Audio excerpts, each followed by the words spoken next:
What's going on, everybody? Welcome to the first episode of Podcasting in the Dark. I am your host, Maxim IG.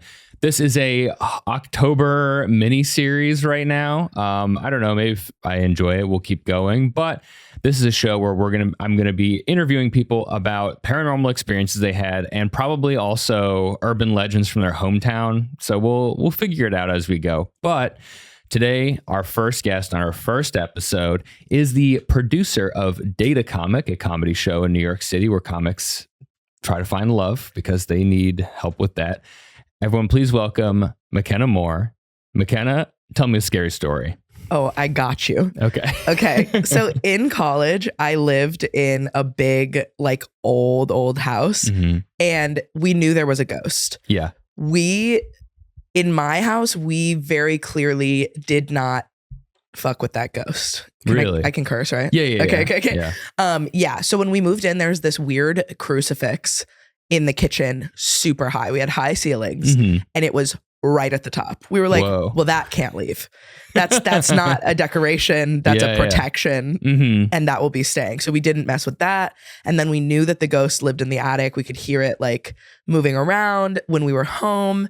It was playful. Like it would, as soon as you would leave a room that you knew was empty, a cabinet would slam. You might hear a giggle. But it never felt, I know, but it never felt sinister. We were like pals. Interesting. Yeah. So when you first viewed the place, did you have a creepy vibe? No. It wasn't a creepy place. It was one of the nicest. I like worked for the landlord on campus. I'm sorry. No, he was wonderful. And so I kind of got first pick. One of the nicest houses on campus. But I didn't know that there was a ghost. But when we moved in, it was like quick, they wanted to play. What was your first, do you remember your first experience with it? Your first like encounter? Or it took a while for us to trust that it was a ghost because we thought that we were screwing with each other. We thought it was because it was 5 people who lived in the house, and 2 people lived in the attic. The ghost also lived in the attic, but it had its own like bedroom. And then there were 2 other bedrooms for people. Oh my gosh. So they would hear creaking and like very clearly people walking around, and they thought we were just upstairs getting our stuff like in the attic where we'd store things. For me, it was opening and closing the downstairs bathroom door when I knew I was the only person home. And it was the reopen. You know, it wasn't like swinging. It was close, lock, open. It was like the latch. Yeah. Ooh. Yeah. Ugh. I know. But like we didn't name it. We didn't want to fuck with it at all. We were like, you live here too. You lived here before us. Did you guys have like a roommate meeting out on the lawn? Like, kind of, yes. There's a ghost in there, right? Yes. We were like, we can't. We need to be really chill about this. Let me ask you this. How did you bring this up with your roommates? Was it just like a very open thing? Like, guys, I think there's a ghost in here? Or is it kind of you guys like tiptoeing around the issue? I think I might have been a little militant about it because I saw the crucifix and somebody wanted to take it down. And I was like, you guys are out of your mind. Yeah. I'm not doing this. I was in a cult in high school, like a Christian cult. Oh, okay. And some things have stayed. And I definitely still believe in like demons and stuff. I was like, somebody put that there on purpose. None of you will be messing with anything happening in this house. So they were already on that wavelength with me. And then I was like, there's obviously a ghost. And it was like theater kids, who I feel like are open to that kind of thing. They're like, I feel like that. They're like, well, doing it for the story. Exactly. I'm just imagining all the college houses I was in. I'm imagining walking to a place with high ceilings, seeing this crucifix way on the wall and looking down 2 more feet and there's all the empty liquor handles. Yeah, yes. They put on top of the cabinets. Terrifying. A kitchen that's never been cleaned, which is way more scary than the ghost. So like one thing I'm curious about is like, once you admit there's a ghost and you're like, yep, this is here. Are you the type of person that is like anxious about it when you're home alone, or did you take any precautions to like mentally deal with it, or are you pretty much just chill with it the whole time? I think I was mostly chill with it. Sometimes it would be, I tried to be like, that's how I approach a haunted house too, is I laugh instead of screaming, because then I know that the performers are going to screw with me more if I'm terrified. So I think it was that. I think I was like scared in my head, but it had never done anything bad. Like it had been truly very playful. So I was like, I'll be outwardly playful with it. Oh, interesting. and try not to make it angry. I guess it's a good approach. It worked. It never did anything. But so then we had kids. I was like in this theater group, and the kids in the next class took over that house because it was like a coveted house on campus, and they screwed with the ghost, and they got haunted bad. Really? Did we just heard through the grapevine, or did one of them come up to you and they were hey, my did friends. you live? Oh, okay. Yeah. So they were texting me. I think that two groups later, the first group screwed with it a little bit, felt a little bit more sinister vibes, but the ghost didn't really go buck wild. This was a very measured ghost. It took a long time for it to start getting spooky. Yeah. Which also, by the way, all of these people none of us like saw the ghost, but we all met up later when I went home for our homecoming, or when I went to college for homecoming. All of the people who had lived in the house in the past 3 years met up, and we were like, okay, what do you think the ghost looks like? And all of us had the same idea of what the ghost looked like, even though we hadn't seen it. What did you think it was? It was like a theater kid snapping its fingers. Yeah. Jazz hands. We all thought that it was like a genderless, like it was very androgynous, short curly hair in a long like white nightgown, but like very clearly a nightgown, not like ghosty stuff. It just just a person in its nightgown, in their nightgown. Isn't that weird? That is weird. We were like and like pointy nose, like we all had like the same idea of this person, which was so weird. That is I know. Okay, I'm gonna be honest. Part of the reason I'm doing this podcast is like I do love horror movies, but paranormal stuff always makes me like, ooh, I know. You know, it's so scary, and I don't know. The idea that something can be happening like next to you and you don't know it, yes, upsets me. What gets me is like the feeling of being watched in places like this. Okay, thank you for sharing your story. That's crazy. So I had my wedding a month ago. Congrats. And we stayed in my mom's friend's cabin on Lake Michigan. And this cabin was built in like 1890 or something, for when this place was like a resort town. And every time the cabin changed owners, they left a lot of the stuff in it that was original. So this place is beautiful. Thank you so much, Karen, for letting us stay there. You know we love you and your cabin. It's wonderful. But she let us stay there a year, and my family, we came and visited. It was just great. No incidents, whatever. A couple years back, we go back and I bring Lee this time. And the first day we're in this living room, and it's a great mix of like, it's basically like an HGTV episode where you go in this cabin and there's just beautiful nautical decorations everywhere, but there's like antiques and stuff. And we're sitting in the living room, and then the light in the next room just like explodes. And like, granted, it's an old cabin. There are electrical stuff that can happen, right? Yeah. And we're like, okay, whatever. We all go to bed that night in separate rooms. And then I wake up and like the like fire or like intruder alarm is going off. And everyone is like running around the cabin trying to figure out how to turn it off or what's going on. And as soon as my stepdad gets to the controls and stands in front of it, it shuts off. And we're like, oh that's goodness. Creepy. And then a few days later, the owner, she comes to visit us like, hey, how you doing, stuff? And we're like, hey, is this place haunted? She was like, yeah, definitely. Yeah, it's good you asked. Yes. And so this time we stayed there for our wedding, right? And I'm like, we all love this cabin. It's so peaceful and chill, but something about it at now night, that you know. Yeah. When I walk past like an empty room where the lights are off, I'm like turning away. I'm like, don't look in there. It's so that of like, if the attic door was open, I'd be like, have fun in there. I'm not like, I'm not dealing with this. Well, what's extra creepy too is like there's all these antique photos, you know, like of people from like the 1910s who are just all posed their family. Oh, that's so spooky. I actually can't handle that. Yeah. And there was one of the last nights we're there. We go on this big long walk on the beach. Me, my wife, her mom. We come back and her mom is like, before we left, I turned off the lights and shut the door to my room. Now the lights are on and the door is open. We check the whole house, make sure there's no intruders or whatever. And I'm like, I'm sure you just forgot whatever in my mind. And then the next day we leave and we're driving away from the cabin to come back here. And I was like, yeah, that place is haunted as fuck. Like I didn't want to say it, but like, well, but like seems nice. Beautiful. Other than the exploded. Yeah, that was a little freaky. That was a little violent. Yeah, and do they hate Lee? Like, what is this? Is this? Yeah, right. I don't know. She's a nice lady. The owner said that her like daughter-in-law is kind of like sensitive, like kind of a medium, and it's like the ghost is friendly. It's just there. Okay. So it's just like a creepy feeling. And when every time I sleep there, I literally turn on the fan full blast and put it by my head because I'm like, I can't creaking get involved or anything. Even if an acorn hits the roof from the trees above, I'm like, too much anxiety. That's so funny.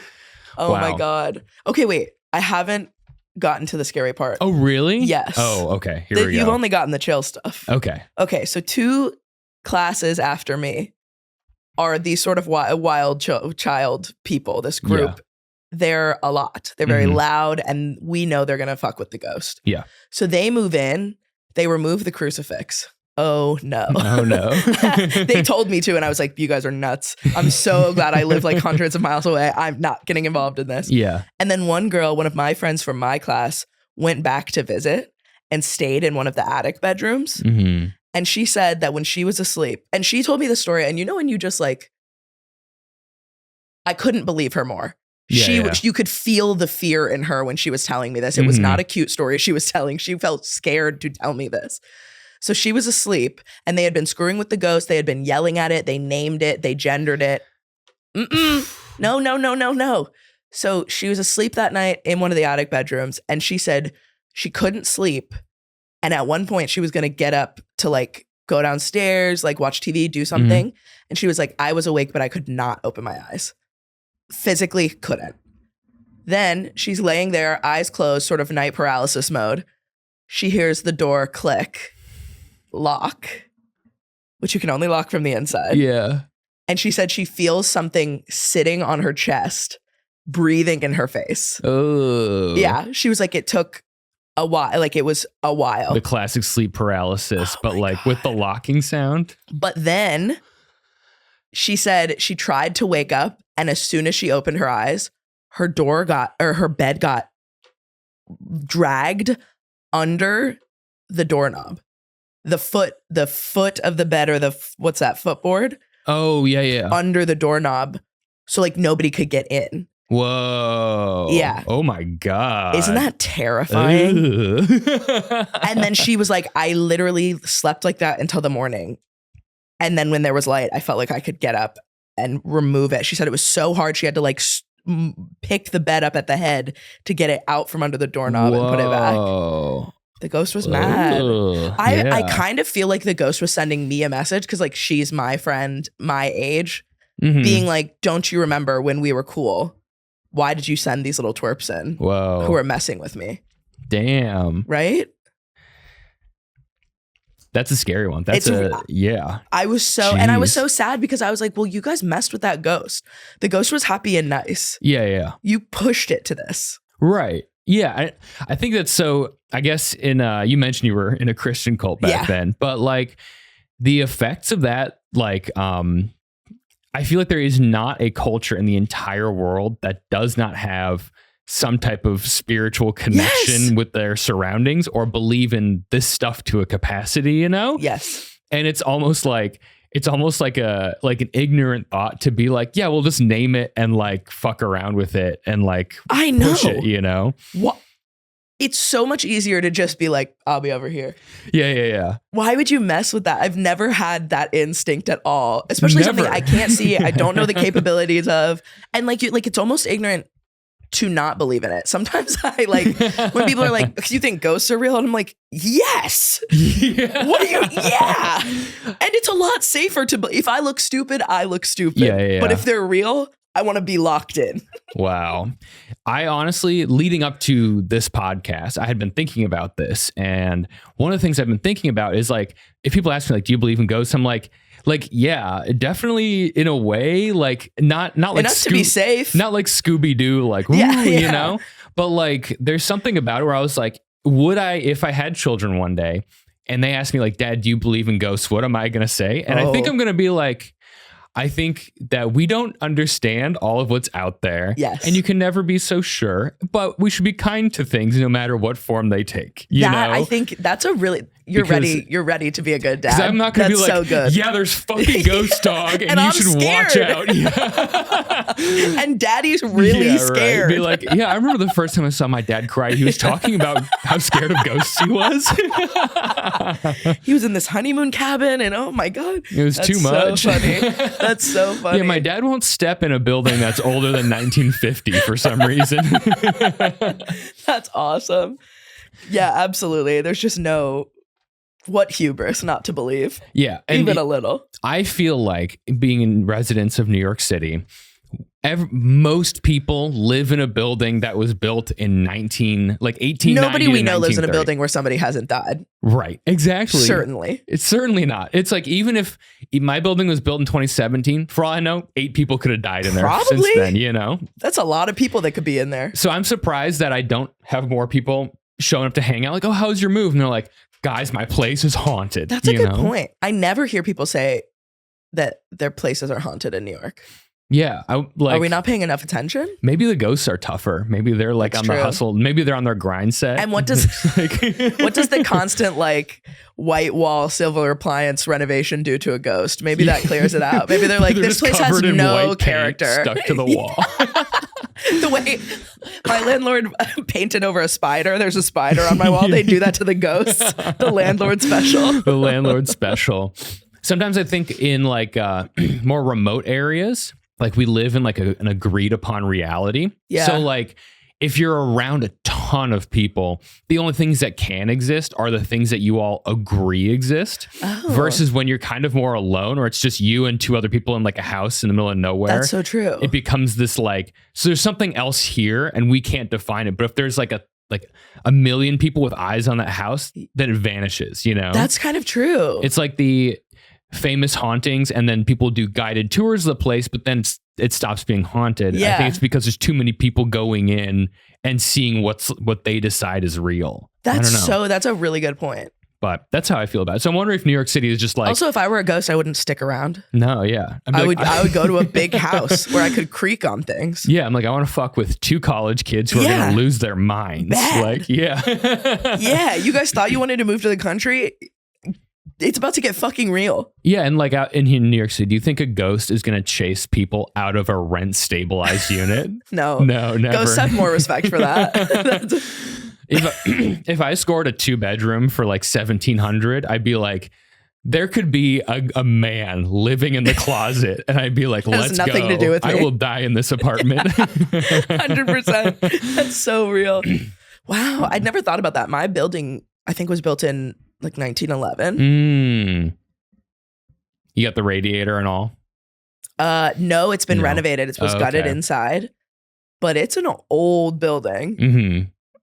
Maybe I should be paying better attention. Yeah, maybe you should go to your alumni weekend and check in with whoever lives there. No, I think the ghost is mad at me for sticking these people on it. But you can't be the first. Actually, you said you got first pick from the guy you worked for. Yes. So he didn't even recommend it. You just like chose it. Correct. And then from then on, you were like, hey, you guys should live here. And he assumes all the houses are haunted, and he should. They were all built in like the late 1800s. Really? Yeah. What university was this? Syracuse. Oh, okay. Yeah. So that makes sense. These big, beautiful houses in like the university neighborhood. Mm-hmm. Most of them are haunted. The only ones that I never heard anything about haunting were like frat houses or athlete houses where they had so many parties. And I think that goes by the New York thing of like, I'm not going to stay here when there's 700 18-year-olds blacking out. Yeah, I'm not going to chill here. Yeah. I think there are things worse than going to hell for eternity, and it's having to live at a frat house. We would have attic parties all the time. Imagine if that was your bedroom, your eternal bedroom. That would piss me off. You just stand in the corner like they don't even know I'm a ghost. This sucks. Yeah. They're not even paying attention. Wow. They're making out again. Ugh. Well, fascinating. Thank you so much for coming on the show and sharing your experience. Thank you for having me. This is fun. Guys, stick around and we're going to drop some more episodes, more creepy stuff, and you're going to hear me go, oh, a lot. So thank you for listening, and go check out the show Data Comic if you're in Brooklyn, New York City in general. At Data Comic on Instagram. Have you ever wanted to fall in love with someone who is busy every single night and is constantly writing jokes? Could be your chance. Could be your chance. Well, thank you again, McKenna. Thank you. And bye, guys.